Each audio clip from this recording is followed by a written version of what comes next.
Vous voulez poser une question, volontiers, allez-y. Beaucoup de questions. Vous parlez de l'esprit critique. Je pense que ça, évidemment, tout le monde ne peut pas dire que c'est pas je veux dire, la base qui nous permettra de naviguer sur le web, sauf que l'esprit critique, ça commence à quel âge? Parce que bon, il y a quand même un souci. À 10 ans, on peut avoir un smartphone. On a vu par les études qu'on peut être très doué, très bien naviguer, faire plein de choses. On peut aller sur YouPorn, vous parlez d'éducation. Il y a un certain nombre de familles qui sont complètement dépossédées d'une part de l'éducation par Internet, par le smartphone, etc. Je crois qu'on a utilisé un outil qui est formidable, tout le monde est d'accord pour ça, sans aussi prendre les garanties pour protéger les plus faibles. Et je ne vois toujours rien à ce niveau qui soit fait ou réfléchi. On parle bien sûr de la liberté d'expression. Moi, je trouve que c'est déjà un truc qui est tronqué, la liberté d'expression, sachant qu'à partir du moment où je prends justement des jeunes, parce que je pense que c'est eux qui sont encore plus concernés que moi, à partir du moment où ils vont s'exprimer, ils vont être de plus en plus profilés. Au plus ils vont s'exprimer, au plus le profil il va être fin, il va être précis. Et si un jour, malheureusement, ils deviennent des informateurs, des lanceurs d'alerte, aujourd'hui ils ne sont pas vraiment protégés. Alors, c'est bien tout ça, mais alors pourquoi je vous parle de ça? C'est parce que dans mon cadre professionnel, j'accueille des familles et des adolescents. Et cette problématique, je la vois régulièrement, quotidiennement, et je ne sais pas quoi leur dire, moi, des fois, par rapport à ça. Je vais faire une digression, si vous me permettez. Je fais un peu un virage complet. Les superdata, donc les supercalculateurs, donc la Commission européenne réfléchit sur comment protéger les données, la propriété, etc., le droit de vie. Aujourd'hui, 6 des supercalculateurs appartiennent, vous savez à qui? On me demande. Aux États-Unis. Voilà. Oui, comme Google, Twitter. Le prochain supercalculateur, c'est la NSA qui met en place. Vous voyez, la seule couche, je pense que là, on le pire est à venir. De conspirationnistes, etc. Donc je le fais exprès, c'est un peu provocateur, mais c'est un petit peu compliqué par rapport à des jeunes suivant l'âge, déjà comment les protéger. Après, quand ils sont un peu plus. Ils commencent à être jeunes adultes et qu'ils se posent des questions, franchement, moi j'ai du mal à leur donner quelque chose de clair. Je pense que ce qu'il faudrait plus mettre, c'est liberté de création. Parce que c'est peut-être au travers de la création qu'ils arriveront à sortir de l'école. Liberté d'expression, déjà, là, je crois qu'on a un peu faussé les deux. Sylvie ou Marie-Christine, qu'est-ce que vous pourriez répondre à ce monsieur? C'est vrai qu'offrir un smartphone à un enfant de 10 ans, est-ce qu'il faut l'encadrer, contrôle parental? Comment vous faire pour lui expliquer que c'est aussi source de danger? Je ne sais pas. Prenez un micro. J'en ai un. Mais là, Marie-Christine Berger. oui, ben, je ne sais pas. D'abord, la liberté d'expression, pour moi, c'est un principe de la Déclaration universelle des droits de l'homme, c'est un principe de la Convention européenne des droits de l'homme. Et la liberté de création, c'est un des éléments. Et pour moi, il n'y a pas de contradiction entre liberté de création et liberté d'expression. C'est savoir comment réagir par rapport à un enfant. Je répète ce que j'ai dit tout à l'heure. Moi, je pense que c'est d'abord et avant tout par l'éducation et le plus tôt possible. Il y a des enfants bien avant 10 ans qui ont aujourd'hui des smartphones entre les mains, ou qui surfent sur l'ordinateur à la maison à 2-3 ans. Donc effectivement, il y a une responsabilité parentale. Il y a des outils qui existent de plus en plus qui sont des outils assez facilement accessibles. Mais on ne pourra jamais obliger les gens à protéger. D'autant plus qu'une des choses qui est inquiétante, et peut-être que je vais faire de la provocation à l'inverse, on utilise beaucoup la lutte contre la pédopornographie pour créer des outils de traçage, pour lutter contre la criminalité en la matière, parce que les enfants, il faut les protéger, et qu'après, comme par hasard, excusez-moi de le dire comme ça, ces outils-là sont étendus de plus en plus à d'autres publics et d'autres personnes. Donc il y a effectivement tout un problème entre la nécessité de protéger, les outils que l'on peut mettre en place pour protéger, et la façon de le faire. C'est pour ça que moi je suis très attachée, je crois Sylvie aussi, aux principes qui sont développés depuis des années en la matière, sur les principes de nécessité et de proportionnalité. Le risque zéro en la matière, pour reprendre un vocabulaire à la mode, il n'existe pas. L'outil le plus efficace, je le redis, pour moi, c'est l'éducation. Et ça devrait être, en France en tout cas, ça devrait être un devoir de l'éducation nationale le plus tôt possible, avec des outils adaptés à l'âge des enfants concernés. La deuxième chose que je voulais dire, c'est sur la question des lanceurs d'alerte. Nous sommes un certain nombre au Parlement européen à mener la bataille en la matière. Notre candidat au prix Sakharov, c'était Edward Snowden, André Deltour, et j'ai perdu le nom de la troisième, là. Peu importe. Donc 3 lanceurs d'alerte. Je me félicite qu'André Deltour ait eu le prix de la citoyenneté. Antoine Deltour ait eu le prix de la citoyenneté européenne. C'est une façon de le protéger. Je me félicite aussi que le Parlement européen ait adopté il y a 15 jours, lors de sa dernière plénière, un paragraphe pour la protection des lanceurs d'alerte, ce qui est la première fois où nous avons eu la majorité au Parlement européen en la matière. Ce que je peux regretter, c'est que ce n'était pas un texte législatif, qui était juste une résolution d'intention du Parlement européen pour démontrer ça, mais en la matière, on mène des batailles et on essaye d'avancer. Je crois que la protection des lanceurs d'alerte est quelque chose d'indispensable dans le monde d'aujourd'hui, parce qu'ils ont dévoilé suffisamment de scandales. Vous faisiez allusion aux États-Unis, au Superdata, et le pire scandale qu'on a vu ces dernières années, c'est effectivement Prisma NSA, et c'est Edward Snowden qui l'a dévoilé et qui en a payé le prix lourd depuis, puisqu'il est toujours en Russie, qu'aucun État européen n'a accepté sa demande d'asile. Par ailleurs, conspirationniste, vous avez dit vous-même que vous faisiez de la provocation. Je dirais, moi, que ces Superdata, ils appartiennent à des entreprises américaines, à des entreprises multinationales. Que le problème qui est posé, c'est que les États-Unis ont une législation qui n'est pas assez protectrice en la matière, ou du moins qui n'est protectrice que des citoyens américains. Et que dans les batailles que nous menons en ce moment, dans les accords de l'Union européenne avec les États-Unis, c'est justement pour que les citoyens européens, qui ont leurs données qui partent massivement vers les États-Unis, aient droit à la même protection que les citoyens américains. Il semble, aux dernières nouvelles, d'après les informations que nous ont communiquées la Commission, que ça commence à bouger, que ça fait tellement scandale en Europe qu'on commence à avancer. Mais dans la mentalité américaine, je veux dire états-unienne, il y a ce problème de protéger d'abord et avant tout les citoyens américains, et le reste... Sylvie Guillaume, vous voulez rajouter quelque chose? Oui, parce que sur lanceur d'alerte, je rejoins ce que vient de dire Marie-Christine, sur un certain nombre de risques complémentaires sous couvert de lutte contre la pédopornographie aussi. Mais vous entendant parler, monsieur, je me faisais la réflexion, mais pas vous concernant en particulier, mais dans ce débat, on a toujours une espèce de je ne sais pas si on peut dire un paradoxe ou je ne sais quoi, mais disons paradoxe, ou en tout cas, on aborde toujours soit des questions de paranoïa ou de vertige par rapport au développement, et les vertiges par rapport à ce qui se passe, qui nous dépassent quelquefois, font que quelquefois on a un peu envie de se boucher les yeux, puis on ne regarde pas plus loin que ce qui se passe. Donc ça revient toujours dans les discussions à ce sujet.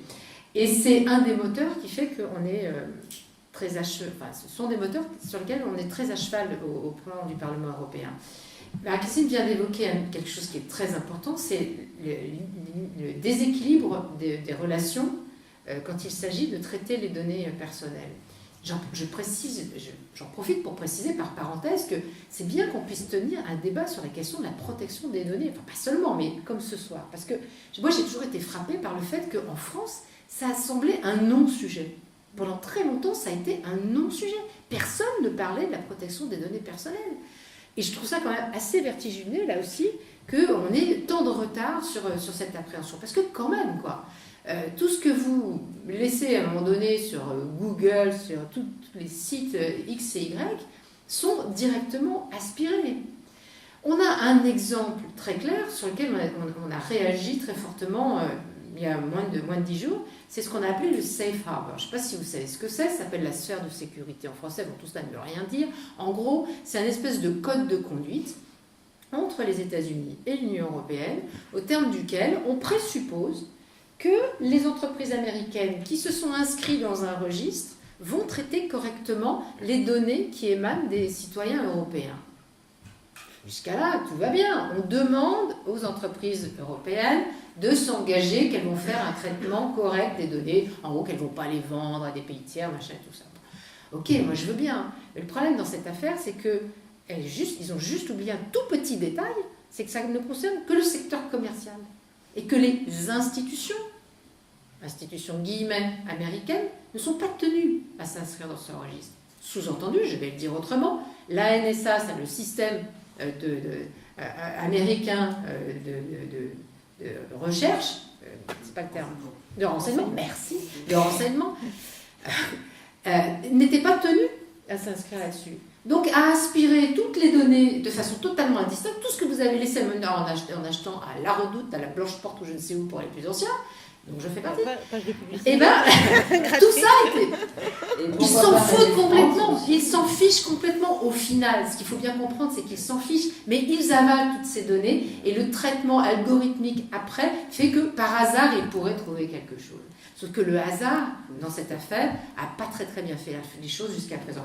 Donc ça a été contesté, cet accord Safe Harbor a été contesté par un petit jeune homme autrichien qui avait décidé que lui, il ne voulait pas du tout être aspiré de cette manière-là. Il a gagné. La Cour de justice de l'Union européenne a dit « Cet accord n'est pas valide, ne protège pas suffisamment les citoyens européens et a demandé à ce qu'il soit remédié à cela. » Donc, vous voyez, il y a la question de l'action du Parlement européen. Nous, on a été très ferme sur les prix depuis très longtemps sur la question de Safe Harbor, en le dénonçant.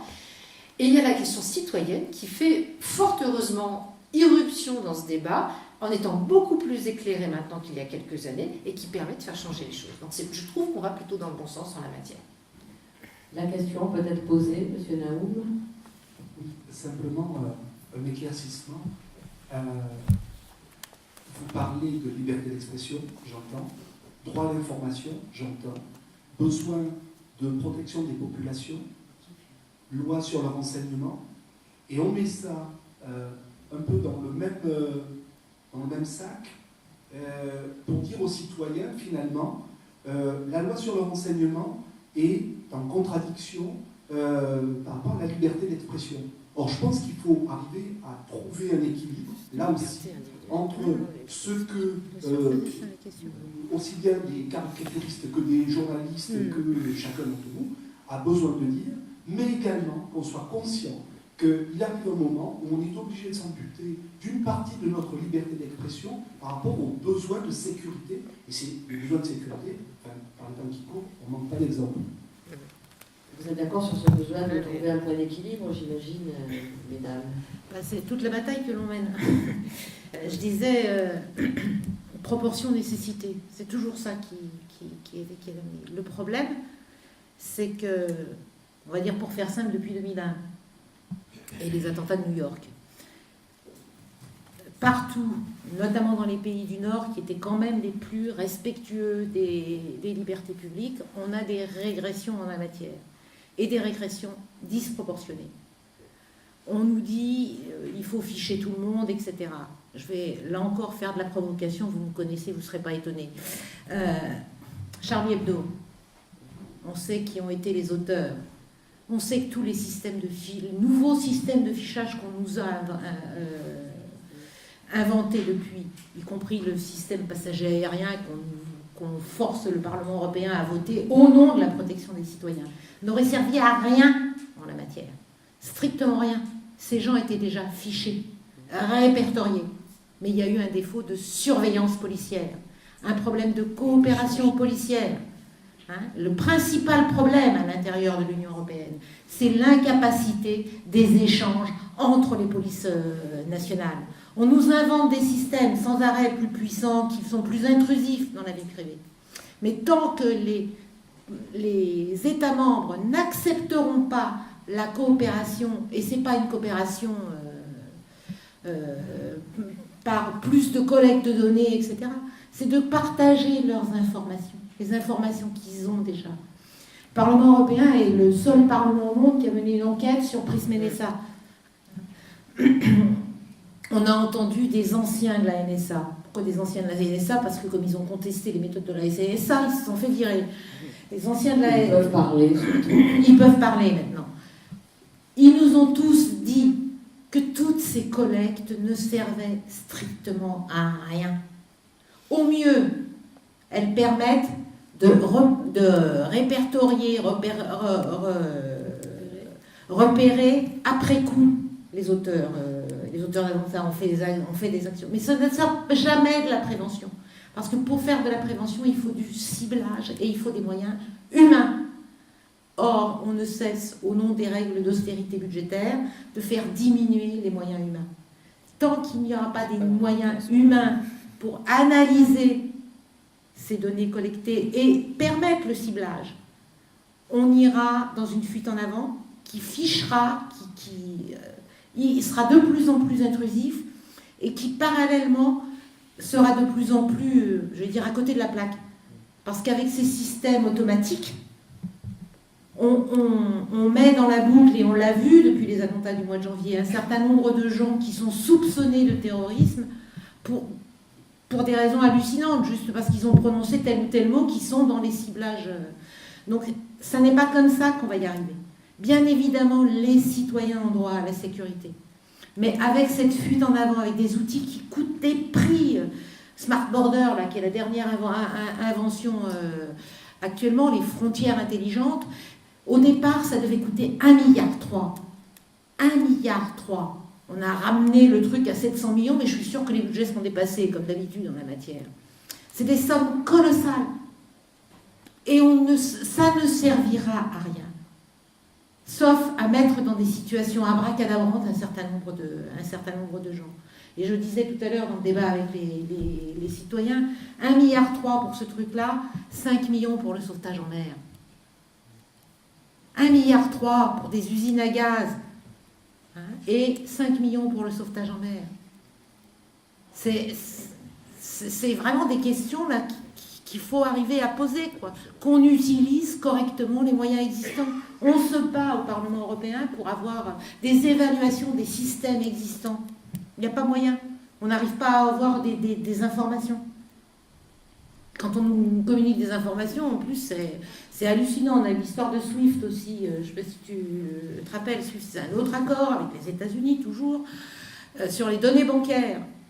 Les documents qu'on nous a remis en commission des libertés civiles, c'était hallucinant. Ça n'a servi à rien. Toutes les alertes, tous les systèmes qu'on a essayé de mettre en place, ça n'a servi à rien. Il faut dire qu'on avait confié le soin de protéger les données des Européens au juge Bruguière, effectivement, qui est un champion de la lutte antiterrorisme et qui a fait suffisamment de dégâts. Donc, effectivement, si la protection de nos données est confiée à un mec comme ça, on va pas avancer. C'est des gens qui sont dans la fuite en avant, au contraire. Donc, faut vraiment être sérieux, quoi. On a des outils, on a des moyens, il y a des chercheurs, il y a des gens qui ont fait des travaux remarquables. On s'assoit dessus et on continue de développer je redis, des usines à gaz. Donc oui, il faut prendre la sécurité des citoyens au sérieux, mais avec des outils adaptés. Et tous ceux qui travaillent sérieusement sur le problème le disent et le répètent, c'est d'abord et avant tout des moyens humains. Parce que tant qu'on n'aura pas des hommes et des femmes derrière les machines pour analyser les données, ça ne servira à rien. L'intelligence artificielle, ce n'est pas de l'intelligence humaine. Et un policier expliquait que pour Koulibaly ou consort, qui était impliqué dans la Charlie Hebdo, il fallait une vingtaine de policiers pour les suivre, c'est-à-dire 3 par jour, faire les 3-8, puis le samedi, le dimanche, etc. Il fallait 20 personnes pour une personne soupçonnée, classée fiche S à la préfecture de police. Donc c'était beaucoup de monde et que la police n'avait pas ces moyens-là. Non, j'ajoute un truc, parce que le versant que vient de développer Marie-Christine, en prenant beaucoup d'exemples, est tout à fait juste. Mais si on s'en tient simplement à la question de la collecte des données, on peut se poser la question de pourquoi collecte-t-il autant de données ? Pourquoi est-ce qu'il y a partout cette collecte, ce traitement parfois disproportionné, inadéquat, et puis cet avalage comme ça ? Mais c'est exclusivement pour des questions commerciales. Il ne faut pas se faire d'illusions. Quand vous voyez apparaître sur la colonne à droite de Facebook, quand vous avez regardé sur X ou Y site qu'il faut que vous preniez tel médicament pour maigrir ou quel truc contre les rides, c'est pas un hasard, quoi. C'est effectivement du traitement strictement commercial. Et ils ont beau jeu de vous dire, mais tout cela est anonyme. Mais tout cela ne sert juste que vous rapprocher, enfin, vous rendre un service dans vos recherches.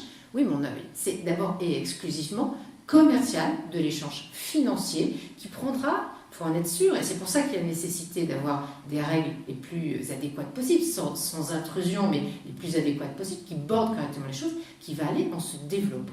Donc il ne faut pas oublier juste ce petit détail qui est l'argent est au cœur de tout. Quelques questions avant que nous quittent nos 2 députées européennes, il y a un quart d'heure, gare TGV. Monsieur, jeune homme. Moi, ça va être rapide. C'est par rapport aux théories et aux produits intellectuels fallacieux, complotistes, négationnistes qu'on trouve sur Internet.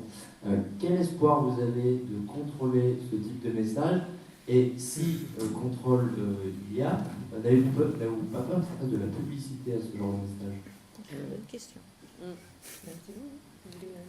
Alors, Alexandra, par définition, plus vous luttez, la prohibition contre l'alcool, on s'en souvient, ça a eu l'effet inverse. Moi, je pars toujours de ce principe, de cet exemple très concret, c'est que plus vous interdisez, et plus les personnes essayent de lutter contre cette interdiction. Donc, et le contrôle, jusqu'où est-ce qu'on peut aller? C'est ça le problème. Je voulais dire, mais je ne sais pas si la personne est revenue, mais par rapport à la protection de l'enfance, j'ai juste une toute petite... c'est que c'est un bon exemple à citer. En Russie, depuis 2012, une loi a été votée qui permet la liste noire aujourd'hui des sites internet qui sont bloqués sans prévenir, sans recours possible ou quoi que ce soit. Et cette fameuse loi de 2012 en Russie a été adoptée au nom de la protection de l'enfance. Alors c'est un exemple évidemment extrême, mais moi qui reviens avec moi je remets un peu les pieds dans le plat parce que je suis supposée être là pour la protection des droits de l'homme, etc., la liberté d'informer. Il faut faire attention aux dérives. Et c'est aussi le discours que vous avez... Alors évidemment, c'est plus vos discussions aujourd'hui là sont plus pour un intérêt...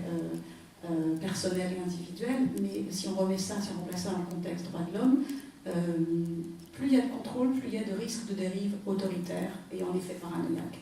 Et on y vient, et depuis 2013, vous parliez de 2001, moi je parlerai de 2013, qui est un moment charnière, c'est post-printemps arabe au pluriel, où les 4 printemps arabes ont consacré Internet comme un outil de mobilisation et d'information, qui depuis de fait est considéré comme Internet est devenu un enjeu de pouvoir concrètement.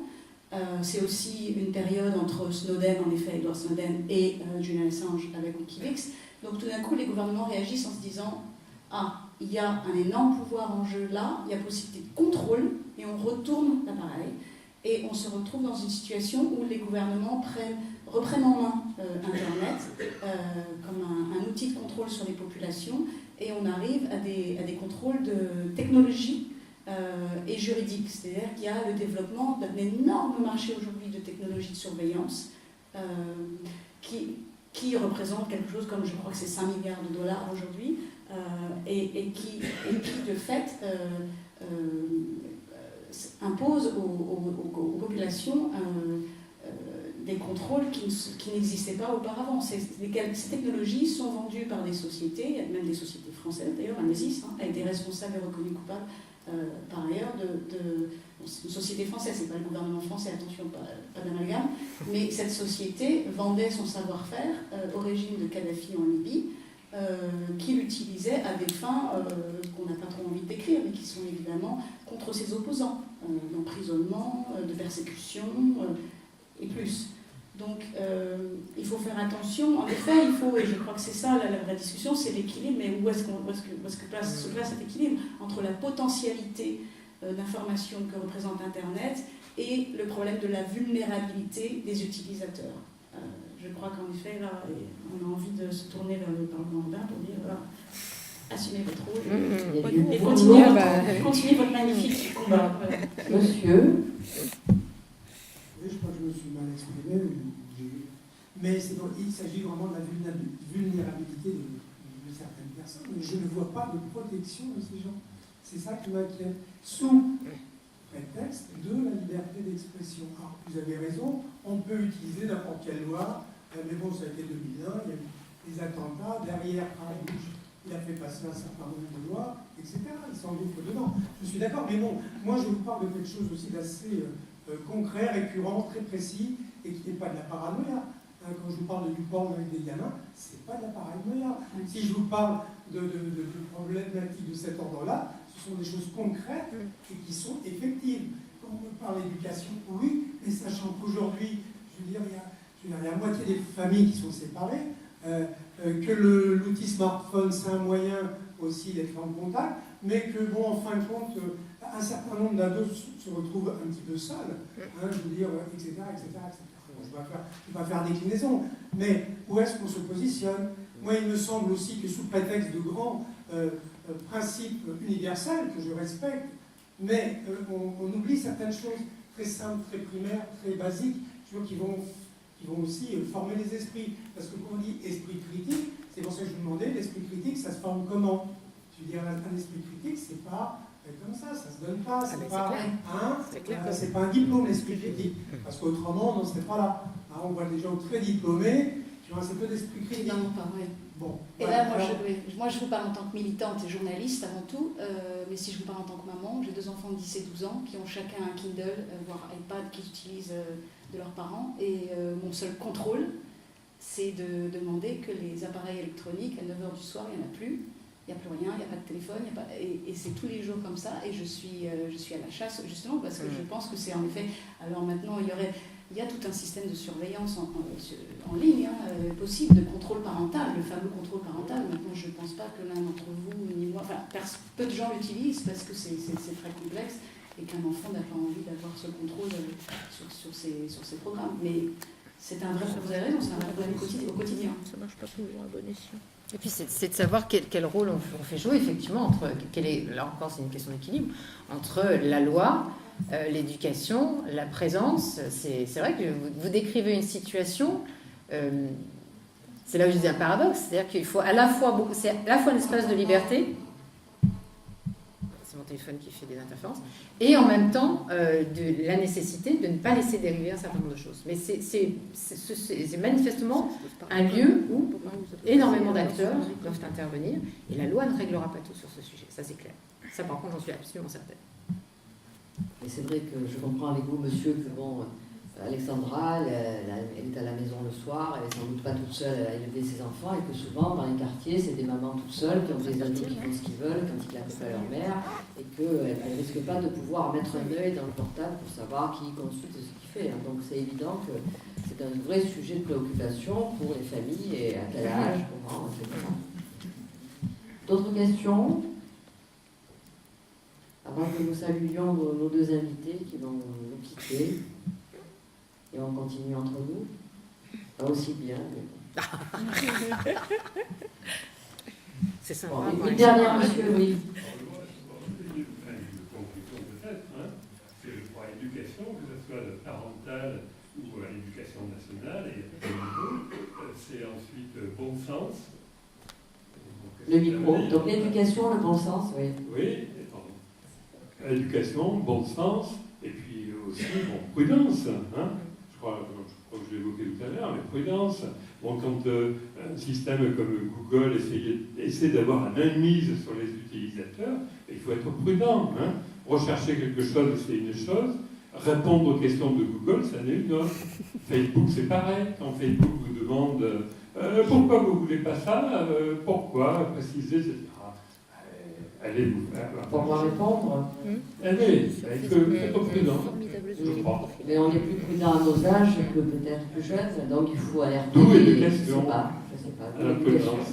Oui, mais à l'école, on leur demande tellement de choses. Bientôt, l'autre jour, j'étais avec Mariana qui disait que apprendre à manger des produits sains, il fallait l'enseigner à l'école, que les enfants dans les cantines, on les bourrait de n'importe quoi. Alors bientôt, les programmes scolaires, je ne vous raconte pas l'étendue du programme. Eh oui, non, mais c'est vrai. Bon, mesdames, merci beaucoup en tout cas. Bon retour. Alors, je tiens à vous dire que Merci et à bientôt sur d'autres sujets et sur d'autres et volontiers. Parce que vous savez, les députés européens de notre grande région sud-est, ils représentent à la fois la région Rhône-Alpes, la région PACA et la région Corse. Donc, de Bourg-en-Bresse jusqu'à Bonifacio, c'est elle. Voilà. Et il y en a 13 qui sont nos élus, dont Vincent Payon, l'ancien ministre de l'Éducation. Madame, merci madame. Merci d'être venue jusqu'à nous. Je vous retourne dans la Vous voyez qu'il y a des femmes politiques qui parlent avec leur cœur et avec leur intelligence, que c'est pas toujours la langue de bois. Voilà. Bravo mesdames, bon retour. Merci.